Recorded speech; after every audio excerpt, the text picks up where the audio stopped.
فمن تطوع فیہ بخصلۃ من الخیر کان کمن ادی فریضۃ فیما سوا۔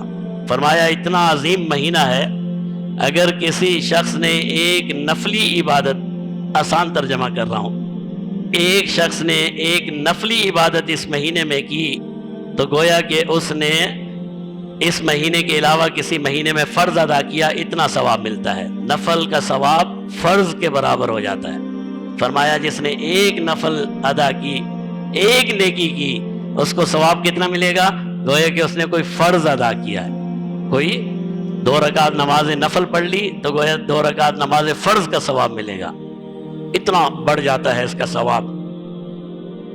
ومن ادی فیہ فریضۃ کان کمن ادی 70 فریضۃ، اور اگر کسی نے فرض ادا کیا تو گویا کہ اس کو 70 فریضے ادا کرنے کا ثواب ملے گا، 70 گنا ثواب میں اضافہ ہو جاتا ہے۔ نفل کا ثواب فرض کے برابر، اور ایک فرض کا ثواب 70 فرائض کے برابر ہو جاتا ہے، ماشاءاللہ۔ اور ساتھ ساتھ اپنی کوتاہیاں بھی بیان کرتے جاؤں، اور ہم ایسے ہیں کہ رمضان میں بھی نماز کا اہتمام نہیں کر سکتے، نعوذ باللہ۔ نماز فرض کا بھی، فجر کا تو چھٹی ہے نا، سحری کھا کے نیند آتی ہے،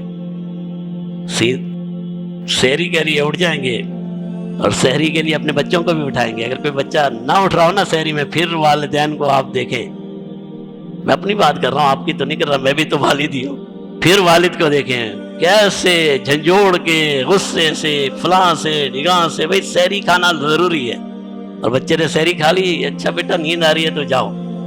اللہ کے بندے، فرض فجر کون پڑھے گا؟ نہیں بچے کا اسکول ہے، سونے دو سونے دو۔ اسکول کا خیال ہے، اس کی فرض نماز کا خیال نہیں ہے۔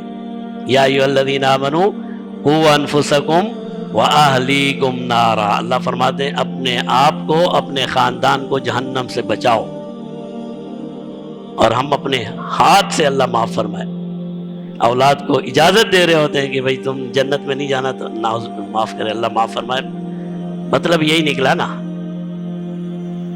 سحری کے لیے اٹھا لیا اور فجر کے لیے جگانے میں ناکام ہو گئے، بلکہ خود سلا دیا، بھئی سو جا تجھے کالج جانا ہے،